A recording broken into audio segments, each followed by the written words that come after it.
Hi. Welcome back to Coffee Talk. This is episode 6, and today the subject is some of the things I struggle with when it comes to ADHD. Specifically, some of the problems I more so deal with on a daily basis or weekly basis, pretty much the ones that come up a lot. It's not 100% of the problems I get, because there's a lot to that, but it's some of the stuff that might not seem like a lot, but turns into a lot when it's your everyday life, and I just kind of want to share it. And the main secret message across all that is embracing who you are regardless of what you have, embracing all your little problems, and maybe even understanding that they are you. And instead of fighting myself the way everybody else fights me, taking care of myself and respecting myself and cherishing that about me. Not even just like they say something, blah, blah, blah. It's like, they'll say something and I can actually fight back being like, hey, actually that makes me special. That makes me kind of amazing. I love this about me. Yeah, we're actually making coffee this time.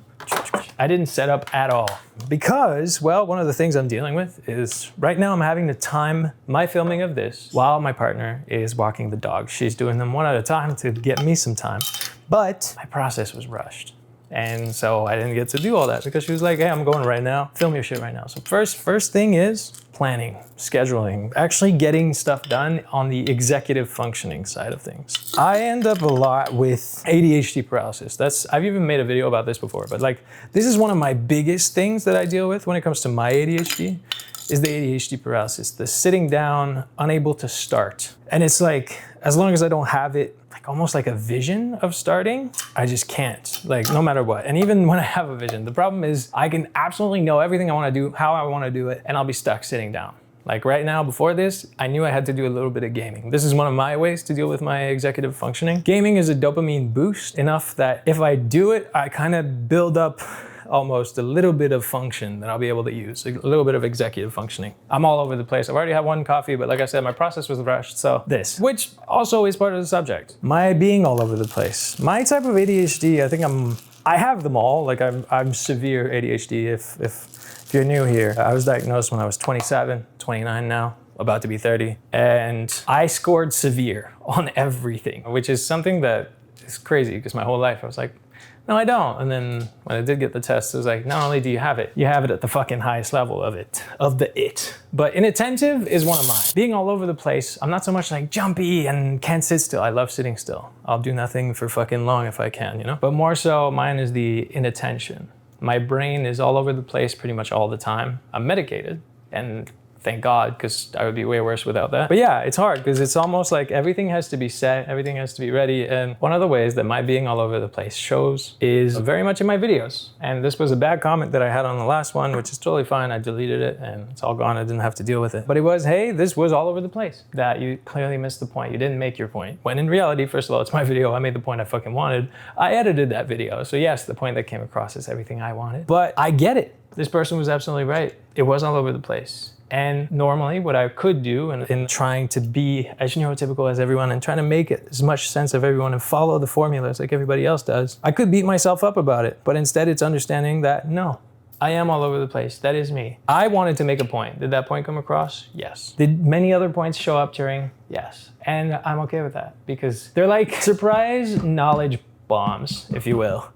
Like, I can know I want to talk about one thing, and then as I talk about it, more will come my way, and then somehow it's like, oh, surprising info dump, and it's great. I see it that way. I like to cherish my random ass talking and all the many, many things I can touch on. So that's one of the ways that being all over the place shows. Whether I'm trying to tell something, whether I'm trying to make sense of something to someone else. And a lot of the times it'll be like, hey man, whoa, chill out. That's not one thing. You're not succinct. You're not doing the thing like as narrow focused. I don't know the proper way to say it even. But all that to say, that is the thing I cherish. I like my chaos. I like that I have 20 things going in my head and not just one. Sure, is it detrimental to me or is it a problem at times? Yeah, because hey, it turns out with this whole fucking internet thing, if I just did that, if I just like had such an easy flow with all the A, B, C, D, I would have an easier time. This would be easier to do. But to me, that's what kills it when I try to function like that. Because trying to be neurotypical is usually what absolutely kills us. Not just like, oh, it's hard to be that.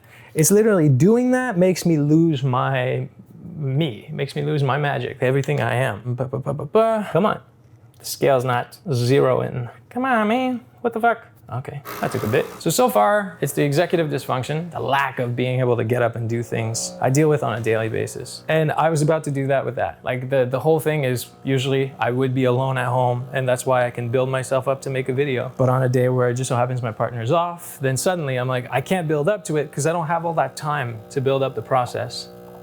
Sorry, I have to manually stop it for now. Something about the coffee's been extracting all wrong. Yeah, I don't really have the time to build up all that pressure that I do because I work only under pressure. So usually to achieve anything, to achieve any of these videos, I have to build so much pressure in my head about doing it and about like as soon as it's go time, how it's gonna happen. So with her being home on a day off, which is totally normal, well then suddenly I can't do that. And that's when I'm still debating whether it's good or not that she rushed me into it by instantly walking the dogs as opposed to like, hey, let me know when you're ready to go and I'll do it. But that's something that I won't know. That's where like a lot of my executive dysfunction is. Also, literally yesterday, cleaned up, right? I cleaned up this place. It was a fucking mess. 2 dogs and change of seasons, so lots of fucking fur around. I made it so it was really, oh, Jesus Christ, yuck. No, oh no, well, wait, I'll do this. Yeah, I made it so there's a lot of fur and literally like it was getting pretty bad to a point where I built up all my executive function. And if anyone here has ADHD, if you have ADHD or if you know anyone, damn it, shit's hitting the fan everywhere. Cleaning, right. If you or anyone you know has it, you might know about the whole having to build up so much just to like do all the cleaning that hasn't gotten done in months, and then suddenly you crash and you crash for good. Like I'm still today, the next day, on my same crash as yesterday. Yesterday I managed to clean for a solid 2-3 hours and really committed. And I crashed after that and I woke up still exhausted today. Like it's weird because there's a cost. I remember the analogy of the spoons, right? Every day, everyone gets a certain amount of spoons, but every neurodivergent person gets less. We wake up with less spoons than you have, and every action you need to do is a spoon. You have to give a spoon to do anything. But not only that, sure, we all have to give a spoon to do our work. We all have to give a spoon to go to the gym. But also for ADHD, you have to give a spoon to brush your teeth. You have to give a spoon to make your coffee. You have to give a spoon to clean after you have your breakfast. Give another spoon to get started, like get changed, get dressed. Hey, I'm still wearing my gym clothes. I went to the gym this morning and I haven't changed yet. Haven't showered. That's like spoons I have to use. And I'm already low on spoons today because I gave a stack of spoons yesterday all at once. And it somehow goes into the next day. Those are things I deal with like pretty much every single day. Those 2 things, which is the executive dysfunction, the lack of spoons. And it's not for lack of wanting it. It's just been like that my whole life. And in fact, usually we're the ones that want it the most. We're the ones that want to do the things that require spoons the most. Because we know, and there's been a pressure. My whole life, I only got diagnosed at 27, but my whole life I knew that it was bad. Like I was called lazy.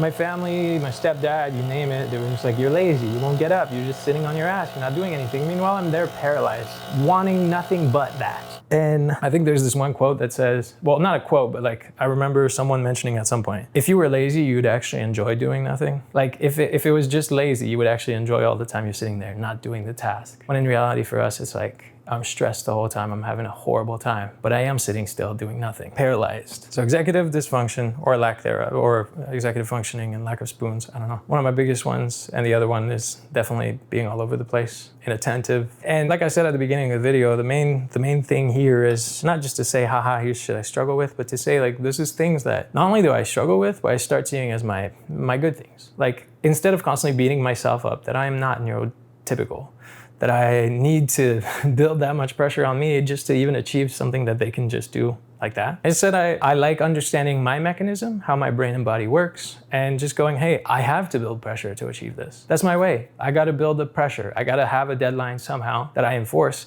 and I will wait until the last hour before that deadline. I gotta put like so much pressure in order to just achieve it. Anyone could be like, well, that's bad. If you gotta wait until all the pressure is on you, that's bad. Well, no, that's what I need. So, yes, it could be bad for you as a neurotypical or as anyone else that sees it that way. But as part of the things I struggle with, and I know I will always struggle with, even medicated, instead it comes down to, well, I need to accept that that's me. And not just accept it, kind of cherish it. I love that I have to build this level of stress.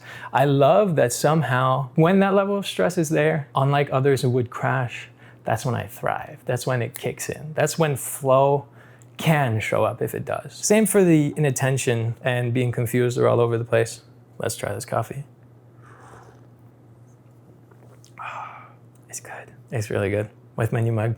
E. It's hot, but it's really, really good. The irony of being all over the place while I talk about being all over the place. We just did a dog trade. She just switched up, dropped one, and I took the other one. So, about the inattention, ironically, or being all over the place. Where I learned to cherish that is, this one's less about cherishing, but it's more about being like, hey, this is me, shut the fuck up. Like what I thought about the comments last time, the single comment. And I would never need to say to someone, shut the fuck up. All I do in terms of fighting for me and just understanding me and cherishing who I am, being all over the place, is instead I say, if it's not your thing, that's totally cool. Because it's true. If it ain't your thing to go through the chaos of all my mind has to do or say, that's normal and it's not for you. So hey, don't waste your time listening to me. Because if I try to speak like you, if I try to speak and make sense in such succinct points that are set, I would have no life. The bad one's here now. She's gonna try to eat everything. Settle. With that also comes like this, honestly, I'm gonna bring up a third thing that I really struggle with a lot, and it's prioritizing me. With ADHD / with my trauma history, I've become a people pleaser.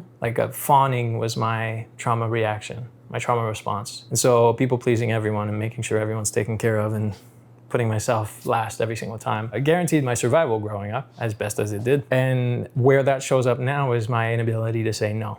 Like if my partner's off, days off, and she wants to do something, well, I have such a hard time saying no. Hey, this is my work day. I film on that day. I need to film, edit, post, have everything ready, create a thumbnail, like come up with the titles, all of the stuff that I do. It's really hard to say no, same as for the dogs. It's really hard to somehow not put my whole life aside just because I know that they have to walk, and after they have to walk, they have to eat. And after they have to eat, they have to do this other thing and this other thing. And it's like, it becomes really tricky to know when to say no to someone. And like, take the dogs, for example. It's totally fucking normal to say, no, I will not play with you right now. Like, I play with them all the fucking time. I'm interacting with them all the time. I walk them all the time. So I have such a bad time saying no that I literally struggle at saying no even when it's normal. To just be like, hey, we've been playing for 2 hours. Like, we're good. You can go relax. I'm working on that. I definitely put a lot of practice into doing that. But it's one of those struggles that I have because it's almost like, it's not just, okay, I have to say no at this moment and I can do the thing I want, because it's so hard to do the thing I want from the executive dysfunction. So it's like, it feels like, wow, but if I say no, I still might fail. Literally, the reason for this video, I debated. She wanted me to walk with her. So I debated, do I go and then I film after that? But if she's home and I'm trying to film, I'm super shy. I have such a hard time doing this. Just if anyone's around, sorry for the water drinking noises, Muffin's thirsty. And so instead, that was the question. Do I go walk with her, film at home, like film when she's home and struggle and be all shy and then maybe have a bad video? So I was like, but she really wanted me to go walk with her. And my brain was really considering it. It was like, oh, maybe I go. And then my brain did the steps, like calculated the next steps. And it was like, well, maybe I go and then I don't do the video. And then if I don't do the video, I don't post it when I want to post it. I'm not keeping up with the things I want to do.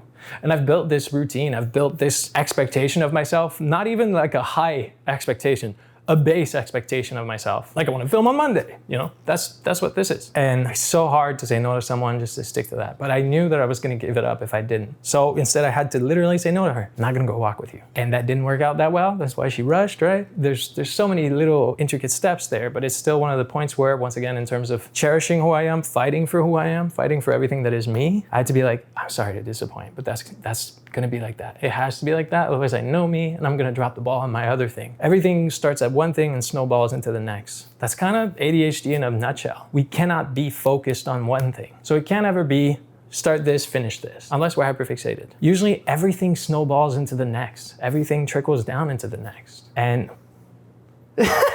enough. She's blowing bubbles, like with her nose in the water. Muffin, get your nose out of there. I think she was doing it because there was a bug in the bowl. Not a bad bug, it was just a fruit fly, for the record. Now just drink it, but don't shove your nose in it, please. Okay, those are 3 things that I definitely struggle with constantly. Getting started on anything, having the spoons, and knowing when to take them and put them on the things, and not freezing there under the panic of all of it, because ADHD paralysis. Why do you have to push me off the edge? Why? If I'm leaning on the counter, let me. Yeah, not struggling with ADHD paralysis is hard. I definitely have that one the strongest. And that's the one I also usually beat myself up on the most, because for 27 years of my life, I was called lazy for everything that I am. So it's hard for me not to be like, you're just being lazy. You're frozen there, you're just being lazy. instead of like, oh, you're clearly struggling, you need to build this pressure here. And that's something I'm trying to work on, you know, being like, okay, right, I really want to do this. Let's build this pressure. How do I go about building this pressure? How do I go about making sure that I can have that pressure build up? And sometimes it means like literally needing someone not to be home. And then you have the inattentive shit, which is the amount of times I feel like I have to do 20 things to pull off what I want to pull off. And then the second after, I don't know a single one of those 20. And then 2 hours later, I know 2. And then another 2 hours later, I know 10. And then they're all gone. And it's this all over the place thinking and all over the place in terms of actions. That's another big struggle that I have. And saying no, fuck man. See, even these, like I already end up beating myself up a lot whenever I film. A lot of the videos that I've made so far, I never know how much to trim out. There's usually a section of the videos where I'm like, oh fuck, you suck. What the fuck are you doing? And that's usually because I'm all over the place. And it's hard to know if I made my point or not. But that falls along accepting me and cherishing me. These videos are a sharing of where I'm at and just a sharing of an experience. And if the experience is chaotic, it's normal. It's me, it's my experience. It's chaotic. The telling of it is chaotic. Even just recording, I can't have a flow. There's always things that interrupt it. But they're all things that I learn to deal with on a daily basis. They are all things I fight on a daily basis and all things I kind of learn my way around every day. And I don't think I'll ever actually learn the system. I don't know if there's a fix. If there was, we would all find it. And no one with ADHD would struggle. Clearly not the case. So I think it's whatever tricks work for now is good. And then there's rejection, sensitive dysphoria. Sorry, that's one more. I said 3, but I'm already afraid of what you're gonna think of this. That's rejection in a way. I'm afraid of how this comes through, but I don't care. That's my way to deal with that one. I don't care. I care a little bit, but ultimately, so what? I'm just making those. If it clicks with you, that's all that counts. If it doesn't, that's okay. That's okay. Clicked with me, and that's good enough. And I get to make sense of my own mind when I do this, so that's already a win. Who cares about rejection or not rejection? Can you stop? She's fixating on the bowl now. The irony of having a golden retriever is now I understand why they relate to us, or they say that us with ADHD are golden retrievers. I get it. She won't sit still. She's all over the fucking place. Okay, on that note, I think that's good enough for today though. All that to say, all these problems, they are problems, they're difficult to deal with, but they're also my strengths. They're what makes me special. They're what makes me me. And every day that I learn to function with it, every day that I learn to work and be everything that I want in spite of all of it is a fucking win. And that's the journey, and learning to appreciate me and accept everything that's me and fight for that and make it a stand, like make it a point even to be like, hey, that's me. So what? It's not okay for you. That's me. That's pretty much all that counts, or all that this comes down to. I don't know if you got anything out of that. Hopefully you did. And if you want to hear more of me talking, you can go click a video right here and watch more. And if not, that's okay. I'll let you go. Thanks for watching today. Leave a like to let me know you liked it. Comment to let me know. Please, a kind comment, but whatever. Comment and subscribe if you want more. I'm going to go finish this coffee and probably deal with all the dogs and partner. Okay, bye. It is really a good coffee though. I fucking nailed it.